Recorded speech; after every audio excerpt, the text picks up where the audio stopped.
You're just a snack. Part of it is just identifying where you are in life. You know what you want and you don't settle. Saying, well, we've been together for 6 months. We've been together for 1 year. Listen, this is life or death. Being with the wrong person can kill your destiny.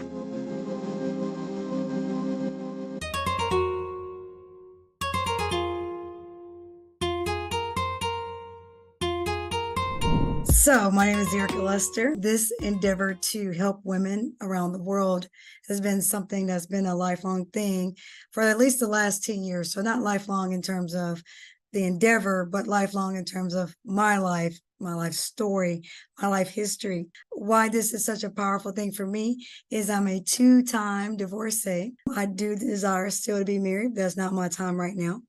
So I have a lot of relevant experience, not only in just business, but in life. Having been through those relationships. See, a lot of women desire to be married, but they have not the first clue of the sacrifice that is going to entail. But not only that, it's just collaborating your life with someone else and bringing two separate individuals to one platform to try to make that life work. But along this particular journey and picking up all of that pain, we have turned that into prosperity. And now we are able to heal, recover, and teach others how to navigate this particular way of life. This young man before us, Mr. Jabril Wilson, how I met him is through his wife. We have mentors through Path to Prosperity with Ash Cash, Storm Leroy, and Marvin Mitchell. And one of Ash Cash's things was a 6-hour author challenge where I met Takesha, and she was talking about what books she wanted to bring forth that her spirit had about helping women. And I immediately heard the voice of the Lord say, you need to work with her. So I reached out to her, and by reaching out to her, I got a 2+1 bonus. Jabril came online, and we've been building this partnership, and we joined another mentorship program, Marvin Mitchell's Wealth Creators, and here we are. So Takesha and I will possibly have something special soon, but in the interim, we're just going to bring her power forward supporter, Jabril, to the stage to teach you and show you what the support of a wonderful husband looks like. I know as a woman, that is the one key trait that every woman would put on their list that they wanted in a man, let alone in a husband, is to be supported. It's like, I don't need you to be in my way. I just need you to be on my team. And that support element is something that's very rare. And to see it activated and working in the lives of young people has just been so impressive. So I'm so blessed and so grateful, so thankful to be along their journey with them, to see that. You see it in older people all the time who've been married for like a number of years, but to see it in a young couple, I mean, that's pretty powerful. But I'll let Jabril tell you more about himself, and then you'll see how amazing he is and why this is such a great thing that the Lord is doing in both of us. Okay. I mean, you want to just ask me a question? I mean, sure. So tonight we're talking about I'm Not Barbie, or well, I'm Not Your Barbie. So, we grew up playing with dolls. And what does that play look like and consist of? We play with dolls because it teaches us how to be mothers. And we have the dream of getting married, and we can tell you what our reception is going to be like, what do we want our dress to be like, how many bridesmaids we have, and all that thing. But nobody teaches you how to be a wife. Older women are supposed to teach us how to be wives. So, but men, they grew up playing with toys such as trucks and soldiers. They weren't taught to be husbands. They're taught to go work. If you look at the, semblance of what those toys actually represent. So while we have this whole dream of getting married, not the marriage, but the actual ceremony, men are like, what? I thought we're just supposed to date. Okay, well, I guess if I'm just going to claim you as my wife. And so we run the risk of stumbling through life. And by the time we figure those things out, it's much further down the road. And now we're living life and trying to figure out, who am I? Why am I here? What am I supposed to do? And I have this man that I'm making all these sacrifices for, but what about me? And it's not about you, because you put the both of you in front of that. And now you're just trying to figure out how to work that thing out. So Jabril is so special because what we want to do is get the male perspective. Women talk to each other all the time and try to figure these things out. But the one thing I always said, even to my husband, is when I was married, is I can talk to them, but I need you to answer me. So I wouldn't spend a lot of time talking to women about a problem I had with the one person that could help me solve it. And so not having that male perspective, you'll be thinking because you can cook, clean, bake, and all this other stuff, that is the makeup of a good woman. And it's part of it, but it's not all of it. So from your perspective, Jabril, you shared with us a little bit last night, which is so good and delicious. I said, what does a Barbie doll mean to you? And you did talk about your affection for Little Shortcake, but I mean, I like the Little Shortcake, but I just loved how you started talking about how superficial our Barbie is. So if you can continue to share a little bit more about that.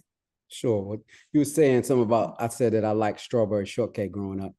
I sniffed strawberry shortcake and the blueberry muffin. I don't know if people remember those toys, but I'd say that a Barbie, to me, and when we think of a Barbie, most men is a trophy piece, and someone who's on the outside looks really nice, but maybe inside could be empty or not have a lot of substance. So that's what we think of as a Barbie. And I mean, you know how they say that the dumb blonde Barbie, the original Barbie was blonde, long hair, bright eyes, and a certain build, and that was it. But that's not reality.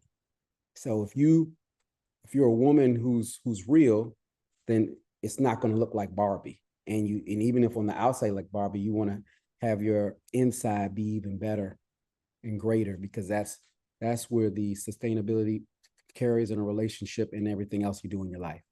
Absolutely. So in your history, I mean, I know you're married to the beautiful Takesha, but before then, I'm sure you've run across a few Barbies in your day. What was that experience like for you? And did you know the difference when you were dating them? Well, absolutely. I definitely knew the difference. I mean, it just depended on what season it was for me in my life. Men have different seasons in their lives. And sometimes I wanted a Barbie. Sometimes I would change up and just say, they don't have to be a Barbie, but have some substance. But whatever season I was in was really a reflection of who I was at the time. Therefore, if I were only concerned with looks, Barbie, then I was always focused on how I look. I wouldn't leave the house to a haircut.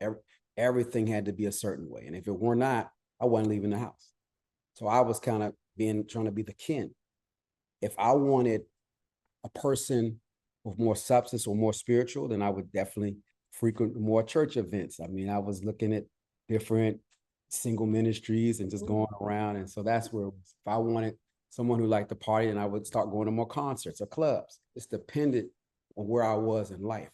If I wanted someone I felt was more intellectual, I might go to a museum, or I might go to the library and just hang around and study instead of studying at home, or Starbucks and just write. And I would always flex, because when somebody's really into academics, it even matters what kind of computer you had. So I knew I had an Apple, so I make sure I had the Apple posted up so they could see. And then somebody may come over and ask me about my Apple computers. So it just depended upon what environment or who I was at the time. But whoever I was definitely who I was going to attract. Right. See, ladies, here's the thing that is so powerful about what he just said.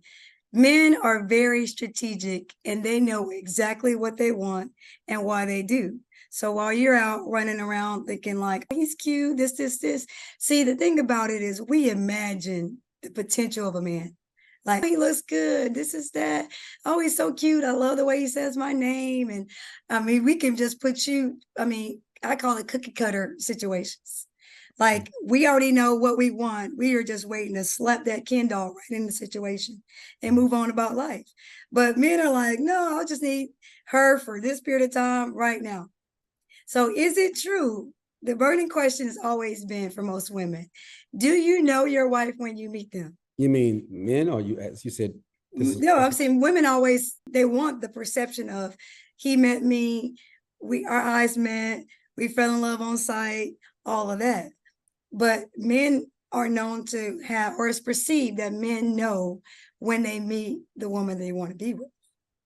Is it that quick, or is it just more like a transitory thing? You're saying, are you asking me, or do men know? Do we know? For the ladies, right? Do men really know? Because see, you don't really know the person until after 90 days. That initial magic's going to wear off. 6 months, you know what you really have. The representative cannot hold. they cannot make it up anymore. The energy of it, they're not going to put in the same energy, not going to Right. put in the same time. So really 6 months is okay. I know this person is not here to toy with me. Well, I would say that question, I wouldn't say 100% of the time because you're not 100%.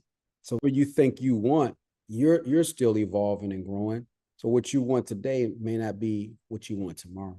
So I would say that again, who you are today, maybe you may find that that's the person you wanted, but you may get married to someone and then you notice that you quote unquote outgrow each other. Right. It's not you're not the same person. They're not the same person. Because if someone is staying still, they're moving backwards. So they're not, and that's with anything in life. So if that person is doing the same things when you met them 2 years later, in the type of information age that we're in, you could, I mean, a guy could end up being some a female thing that he created just to have the communication to stimulate them. So I mean, I've seen some of these things happen, and so I mean, it's to be taken away from a chat bot, just like a job.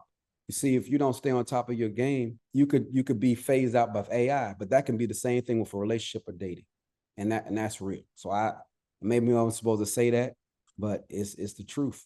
And can you imagine a robot taking your husband from you or your boyfriend? Awesome, awesome sauce. So here's some things how you can identify that you are the. He That you are picks the you up. Barbie? Ooh, No, for the ladies, he right, picks you no, up. right. Right? You like, we like to be wine and dine. It's a great time. Take you out for nice dinners and all of those things. But I want to know if you know the top 5 people in his life and have you been introduced to them? Because you just might be the Barbie. Or maybe you're the cereal toy. This is just a season. He's feeling like Frosted Flakes. Real. Or the Cracker Jack box toy. Oh, it's just a snack. You're just a snack. So I think part of it is just identifying where you are in life so that you know what you want and you don't settle because you cannot go backwards. And we get dazed and confused because we're like, the representative you gave that I fell in love with is not the real man. So now you're like having buyer's remorse, but to not be embarrassed, you keep saying, well, we've been together for 6 months. We've been together for 1 year. We've been together for 2 years. Listen, this is life or death. So being with the wrong person can kill your destiny. That's how serious this is. And so if that means if you're walking along for the next 2, 3, 4, 5 years, that's really okay because you don't want to ever settle for less than what you want. And it's superficial. You need someone that you can partner with, right? That's going to understand you. Well, that's going to take time. It would be great to get married in a year, but imagine getting married to the wrong person. See, I did that. I didn't wait for that. I lowered the bar so that people could have a chance, but my standard was always my standard. And people have, men especially, have a way of always chasing behind something that they are not qualified to receive. You're a woman outside of league. There's something about you that was different from the regular one, the typical one. But you have to be grounded in this is who I am, and I need somebody to partner with. See, for me personally, that's a leader, not the man that is standing in my way, but the man that is supporting me, that says, recognizing you, that you're purpose for this. And I'm going to do everything I can to support you. Because as women with those dolls scenario, we are taught to love, to nurture, to care for. And so if we give you something, AKA our heart, we give everything with it. There is no holding back. It's not like I'm gonna give you a sliver of my life. I'm gonna give you a piece of my life. I'm gonna give you all of my life. But now I'm looking at the exchange model. I'm like, return to sender. Oh, I can't because I don't want to get divorced because I'm going to be embarrassed. Even if other people know about your relationship or the situation, maybe it's infidelity, maybe it's something else, but I can't because we've been together for so long and we have this kid together and whatever that might be.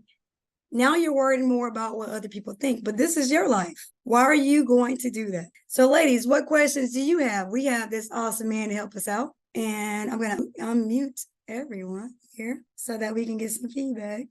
Sure. Awesome. I don't see it. No one has any questions? No one is. So this is Coach Rosie, and I'm thinking about what you're talking about, Erica. Thank you. I think it's such an awesome topic. I'm not your, but I want to bring in, when you think about how you're raised, like the images that you've seen in your own environments, um, what what we perceived as marriage. It could have been your parents, grandparents, great grandparents, aunts, uncles, and what we saw wasn't, or I shouldn't say we, but I know for myself, things that I may have seen in my own environment had nothing to do with marriage per se. It was more just traditional things that women did and that men did, never really seeing the marriage conversations, right? Like I have this friend some years who's Caucasian. She, when she started having children, she talked about how she and her husband sat down and had conversations about that as part of their marriage, right? And that was literally the first time I ever heard someone say that they had conversations about when they were going to have kids and how many they were going to have. Those were conversations that I recall as kids, to what you spoke to earlier. You're playing with the dolls and you're talking to your cousins or your friends, and you're saying, as a little girl, I'm going to have two kids, a boy and a girl, but no one ever taught that that was something that you should have conversations about. So marriage was seen on television, maybe, perhaps like myself in real life, it was perceived as the job duties, not necessarily the communication that families or husband and wives had to sort of structure their marriage and to talk about the things that they desired to do. So, and I don't know if that's just a black thing or if it's, if throughout, all races as part of marriage. But definitely I know from my own personal experience and environment, communication was never really part of what we did. It was what we it was more about the job that the woman portrayed and the man portrayed. So Jabril, I'd like your thoughts on that. Of the duties? I would say that's Just on the fact that, yeah, that it's part of I think what we saw or I saw as marriage, not necessarily what marriage really was, but it was a representation of what was. right. Well, when I think about it, I think of the TV shows, and most of the TV shows had the man working hard. If it were something that, let's say, it was usually two kids, at least two kids. I'm thinking about Leave It to Beaver. Different shows, and the wife was always the nurturer. So you see that, and she would fix the plate. If there were a problem, now she would team up with the children to hide it from the father, and he'd be the one all upset. So that's the role of what I saw. The man, it seemed like, wasn't the best communicator. So growing up, I always felt that the man or the father would find out about everything last. If something broke, they might hide it in a closet, and you wouldn't find out what happened to the end. But so growing up, I decided I didn't want to be the last person to find something out in my family. I would want my children or my daughter to tell me first, so I would understand and be real with it. So, and then I always thought about how I was as a child, and just knowing that those same things, when I'm 10 and I'm now 35, my 10-year-old is going to probably think like I thought at 10. Or it's just saying, having that realistic mindset. But definitely, you're right when you say that the wife was portrayed as the one who took care of everything in the house. And it's changed now. The woman could be the boss. The situation, I just got back from an event, and the roles are a little different. This is called the Black Rockefellers. And Dr. Tamara is the one who really holds the family together. The husband knows his role as the head of the household, but the two young sons all work together. But she is the person who's the the breadwinner of the family. So it's definitely has changed in the last 20 years. And again, that speaks back to a marriage as a role, right? Like, right. But what are the components of marriage? What really makes marriage? I mean, certainly understanding one positions, right, in the household. However, as I spoke earlier about the Caucasian friend who talked about communication was sitting down and talking about how many kids you're going to have and, how much money we're going to save and what we're going to do with this and what we're going to do with that. Those were not things that I recall seeing, whether on TV or, in my own life with aunts, uncles, and so. So I think that it causes a great divide when two people get married, not truly understanding what marriage is, as Erica talked about. Mhm. Erica, what would be some suggestions that you would have that you would say marriage should consist of? Absolutely, Coach Rosie. And I just loved what you said. I mean, you hit the nail on the head across the board. It actually is a cultural thing. I was just, for us, for African Americans, we don't typically sit and have real conversations from parents to children and as a household to talk about budget, finances, roles. And so there's sort of a perceived concept of marriage. And usually what will happen is oops moments. I have this baby on the way, or some other reason, like, well, I'm looking at it financially and it makes sort of sense. I've been with this person together, but they haven't worked on the relationship. And it just seemed like, well, the next progression is let's get married, but not talk about what is our plan. It's kind of like I was in church last night and the pastor was saying about the pool of Bethesda. It's like you got to the pool, but you didn't have a plan for your pool. What was the plan once you got healed? So we don't have a plan for marriage. Whereas the privilege of being in a lot of different clients' lives with different nationalities and backgrounds. And this unique difference for them is when it comes to their kids getting married, they have the plan. They're like, we're saving up this money for this person to be married. They adopt, like, if that's their daughter and this is the guy to date their daughter, I mean, they take that guy on their family trips. He comes to their vacations and all those things. So like they'll date in college and they have the plan. We have this money set aside for the wedding. We have this money set aside for when they are going to get married and help them buy their first home. They're not even talking about renting, like them being responsible on their own. They're basically helping them with the plan. That doesn't happen in our households. There's that's like a family business for them. That's also how they keep generational wealth going, is because they take the time to plan that out.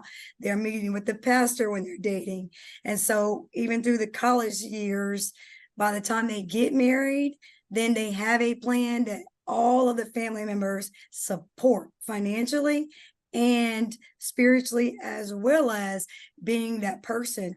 I mean, my one colleague talked to her daughter's boyfriend more than she talked to her daughter when they were in college. And guess what? 4 years later, 2 months ago, the daughter totally drops that guy.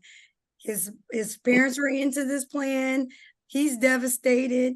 Her parents are devastated, but the girl is now making the money that she wanted to make. I saw the independent spirit, like, I don't think Savannah's going to really want to do business with this young man.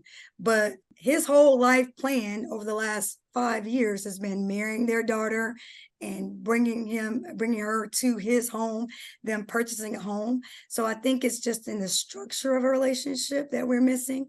So we need to teach young kids and anybody within our purview of influence, we need to give them the tools that we never had, because we could save them years of trauma, emotional baggage, and just understanding themselves before they couple that with joining another person to their lives. They really need to understand it's a partnership that's meant to be lifelong, and you'll grow together, which prevents you from apart. Does that kind of help? Yeah, it does. Thank you. Appreciate it. Thank you. No problem. Thank you for the Hi. That was really good what you said. I think another part is, especially in our community, is to make sure that there is a process of healing as far as counseling. Like you said, you work on a plan of marriage, work on a plan of the business part. And as you just gave an example of the couple, and it seemed like they didn't take time to really hear the young lady. But in addition to that, what I've learned or just what I've seen and I personally experienced that there's a large healing process that needs to go on and that needs to be looked into for both people that are planning to get married. You have to look at that childhood trauma to see if anything is there that needs to be processed before you come together. And not saying that everything will be worked out and you're 100% all together when you get married, but you have a full understanding of each other's backgrounds, what you've experienced, and that you're willing to walk together to continue that place of healing. And that's also a big misconception. Like you said, you can have the money, you can have the wealth, you can have the plan, but if there's still unresolved trauma on both parts, it's still going to be a lot of issues. Absolutely, you bring an excellent point. What makes this particular situation unique is they're Catholic. And I did not know this, but I came to know this by being, connected to them, is in the Catholic Church, they go before the priest and they have to do years worth of counseling before the priest signs off on them getting married, which I'm like blown away by, because if we had that same approach, we wouldn't have a divorce rate as high as it is in our community. The thing about that young lady is she was part of the plan, but the independence that I want to point out that I saw in her is the young man was always jealous. He was always controlling, and all the things that I know that long term, after she got more time to know herself, because it was like her first major boyfriend and a whole host of different things. I'm like, I told her mom, I was like, I said, once she knows who she is and she has what she wants, which for her, that was, I graduated from college, I'm in the career field, I got the offer letter of the money I want, I won't need him, because for him, this young man was going to biochemistry, top grad, all those things that would have been a supreme breadwinner for them. And that's why the parents, both the sets, were so excited, or the possibilities that they both be winning for generational wealth. But for her, once she solidified her own, and she had time to go out and experience being in a career field with like-minded individuals and being exposed to men of renown and different things like that, she realized her own power, and she did not want to stay in the small space he would have provided, because he was her first in every area. And now that she's gotten a taste of the world, it's like, no, I don't think I want to do this. I'm going to give myself the time and the flexibility to make sure what I want out of the deal is what I'm going to stick to my guns about. And so even though it didn't work out for well, their plan they initially had, it works out well for her, because she would have been unhappy in that marriage. He would have put her in a little box, tied a nice little bow around it, and she just would have had the 2 kids and looked at her life 5 years later. Yes, I'm in a career, but look at all these sacrifices I'm making. I don't feel like I get the support from him, because you cannot have a jealous mate. And that's what she would have had. Now she has the freedom to find out who she is and then make that life choice. And she did. Her choice was like, I'm in this relationship so I can live my life. Wow. And sometimes that's hard to make. I mean, like I said, it's about you worrying about what someone else would perceive or be the problem or be the solution, if you will. Like, honestly, the heart for myself, it was very hard to look at, like, I am the common denominator in 2 marriages. I can't believe that this man that I did not establish a plan B with, this man that I love, that I could not have said I would not be with him, there was no backup plan. So I'm looking at all the time we had in together. And I'm also looking at, well, we don't have the issues that marriages fail over. That's not our issue. The issue was, and I would explain it the way that my counselor said it to me post-marriage. He said, Erica, this wasn't about you. He just didn't want to be married. Like, this isn't, he wanted to just be free. If he could have you without being married, that would be okay. But that's not what he wants. So in order to not get out of the marriage, that means that you are a casualty as part of the process. So he said, well, can you describe for me, now that you heard that, how do you feel? And I said, abandoned. And he said, very good, but let me add another word to it. He said, emotionally abandoned. And it was just like, man, having that clarity helped me say, look, I can look over the next 5 years of my life. Well, here are the sacrifices I was making to be in this marriage with him. But I can tell you my life has far exceeded where I would have been had I stayed in that relationship and let that marriage that I thought was so forever continue. And that is the part that you have to be aware of.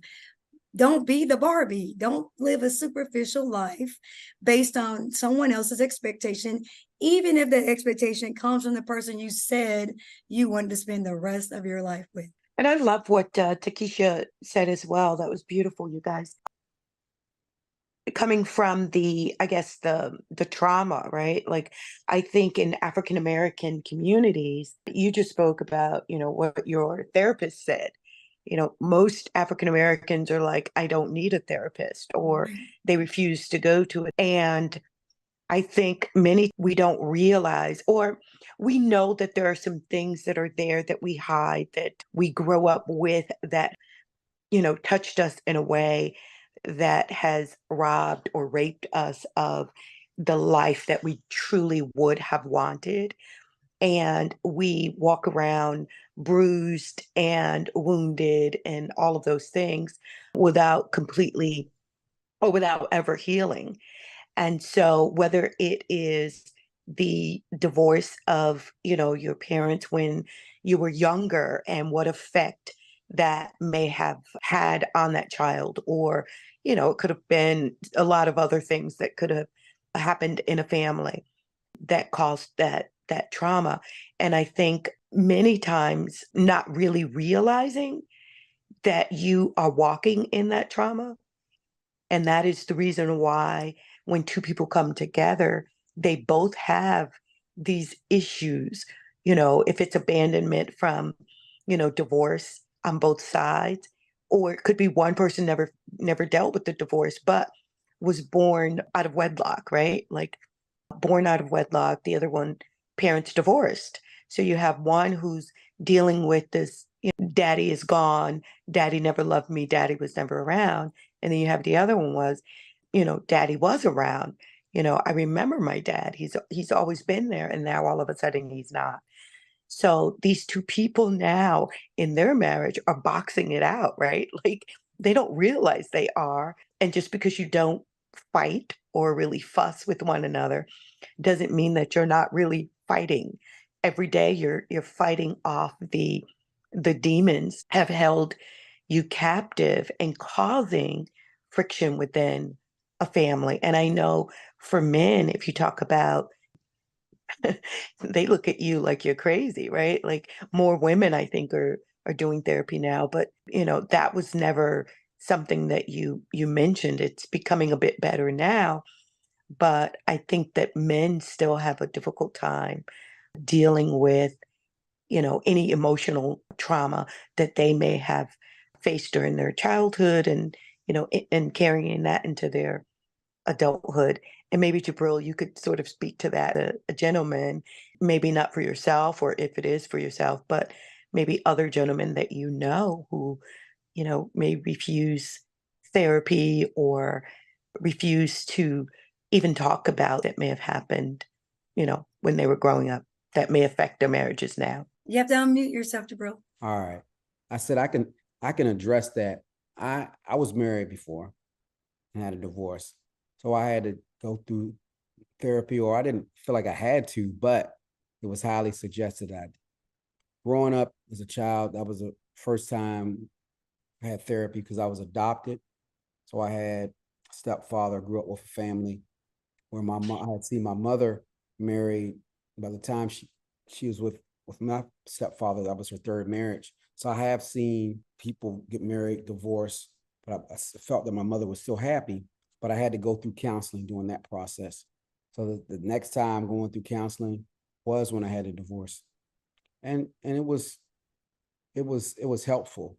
And because I felt like a failure, I think that we also, during the process, went through counseling to try to save the marriage, but probably wasn't the person I was supposed to be with anyways. So I had to accept it as maybe it was a mistake, but I don't want to look at it as a mistake because I had a wonderful 19-year-old daughter.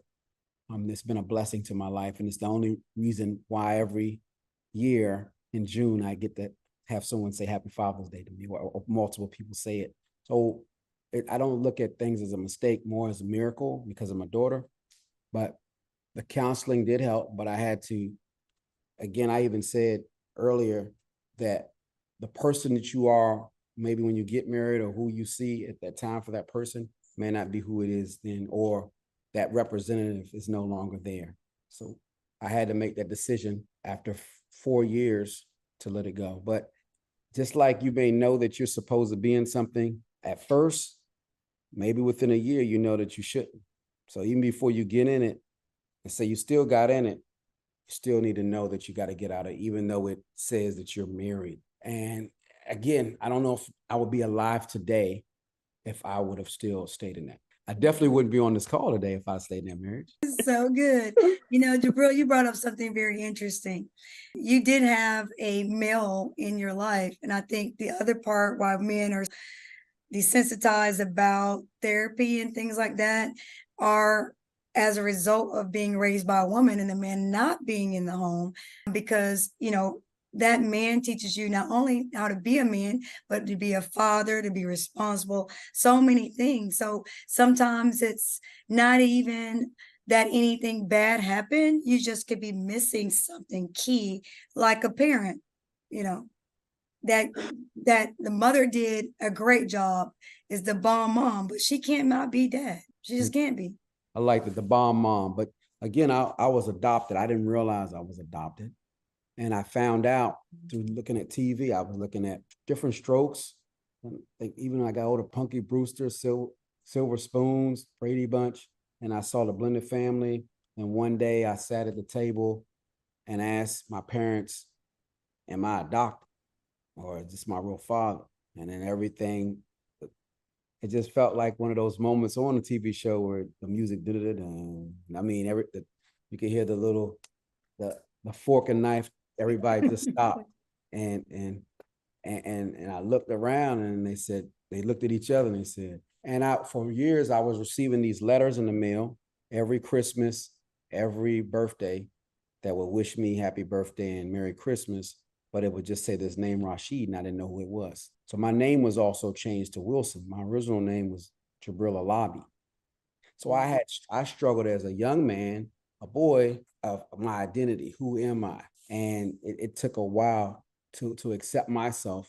You can't expect anybody to accept you if you can't accept yourself and know who you are. So how are you going to, who do you answer to? Who do you answer? People were even calling me all kinds of names. So I didn't understand it. So of course, I'm saying that these are blocks that are built. So imagine when you come into manhood and you see someone and you want to get married. So I was already, at the time I met Takesha, I'd already been engaged 3 times. Yes. So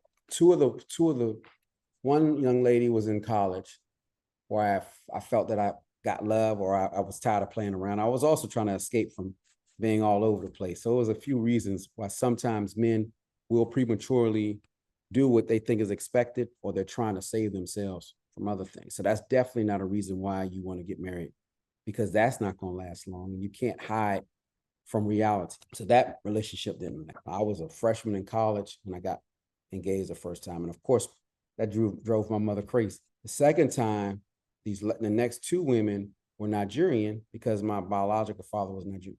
So I was trying to find a way to relate to him, and it was the closest thing. I still hadn't met him, and I didn't get to meet him until I was 26. Once I met my biological father, I had to fly out to meet him, and I was with the young lady, and I wanted his approval, who was Nigerian, and he looked at me and said, that's not the one. Now, I understand I never met him till I was 26, but he knew something. And he told me that I was brilliant. He told me to go back to school and stop playing around. He didn't say he would send me to school, but he said, go back. So I went back, finished 2 years with the MBA. So he was the type, when my mother could do all of these things for me, but he had this calming voice, and he'd say one thing, and I would just do it. So I went home, enrolled for the MBA program at Frostburg State, finished within 2 years, and just remember that he told me I was brilliant, and it meant a lot to me. And within 2 or 3 months, the young lady had passed. I mean, not passed away, excuse me. The young lady and I, the relationship was over. Wow, Jabril, that was so awesome. So transparent, so clean, so fresh. If all men were built like you, that would be great. I want to go back to what you said that I think is so powerful. And I want to ask you this. Okay. When your dad, your biological dad, said to you, this is not the one, and to tell you directly to stop playing around, did it feel like it had been 26 years that you lost or missed anything? Or did it just feel like this is my father and I can trust what he's saying to me?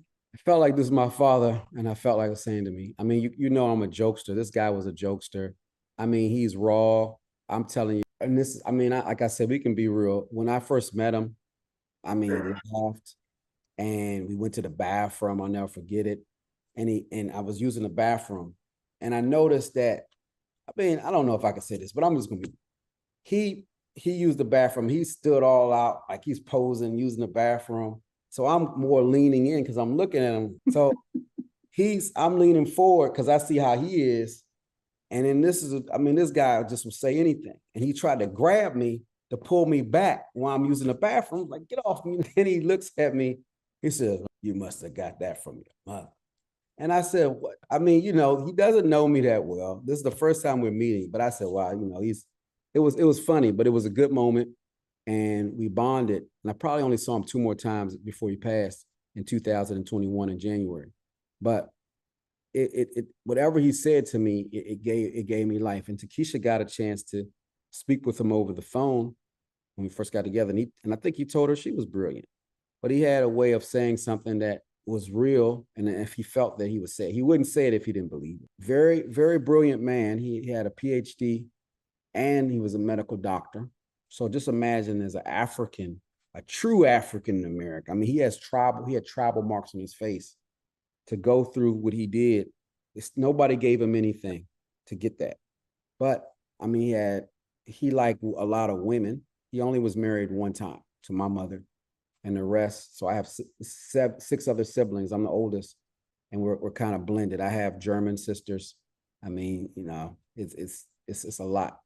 But those are the things that I learned to not do, because he did pass with no money, but with all that education. Wow, I'm one of 7 too. Welcome to the club.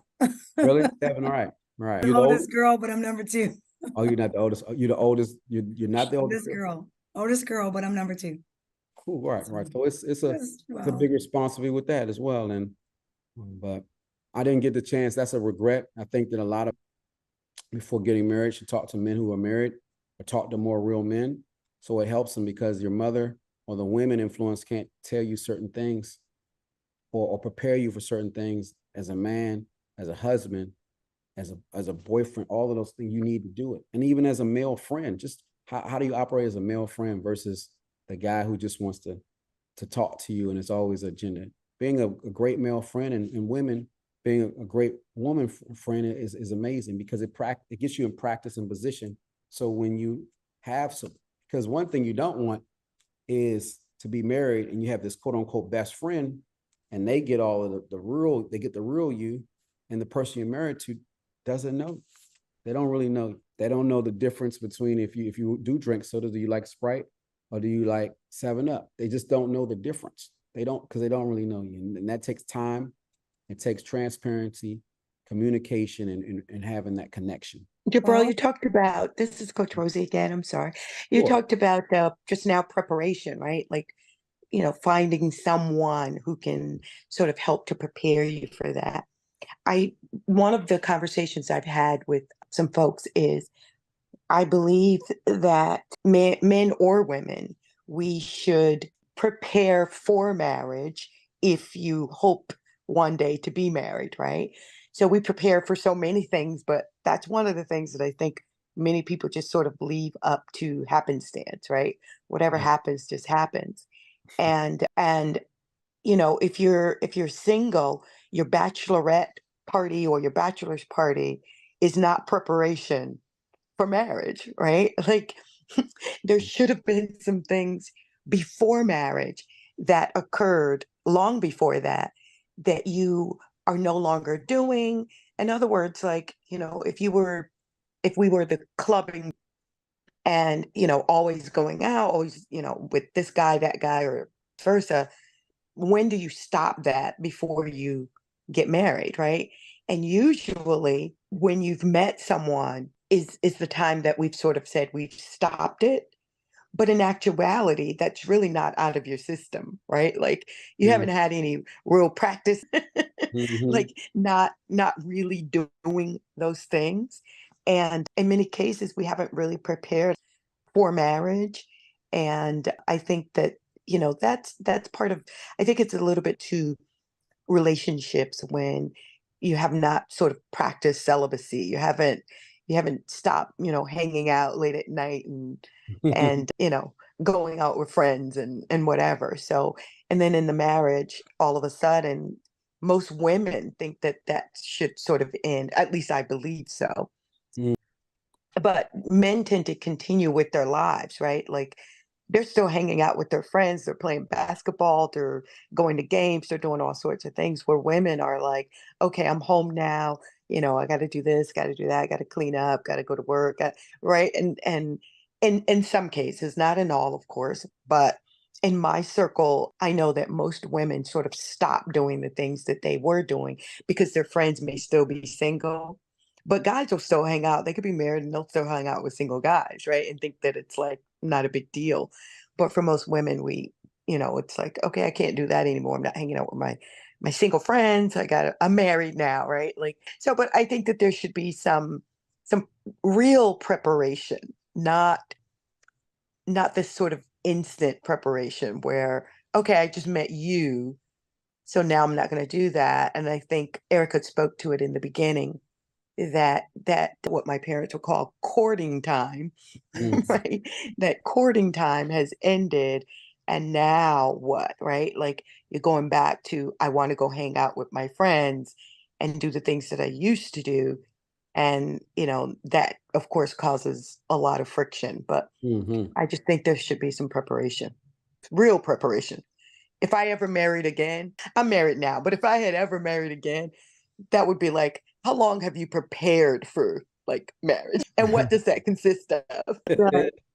Coach Rosie, this is Sakisha. I think you said so much in that, and a lot of people, that's the other part of the preparation for marriage. So you got to prepare your heart. You got to go through your past trauma.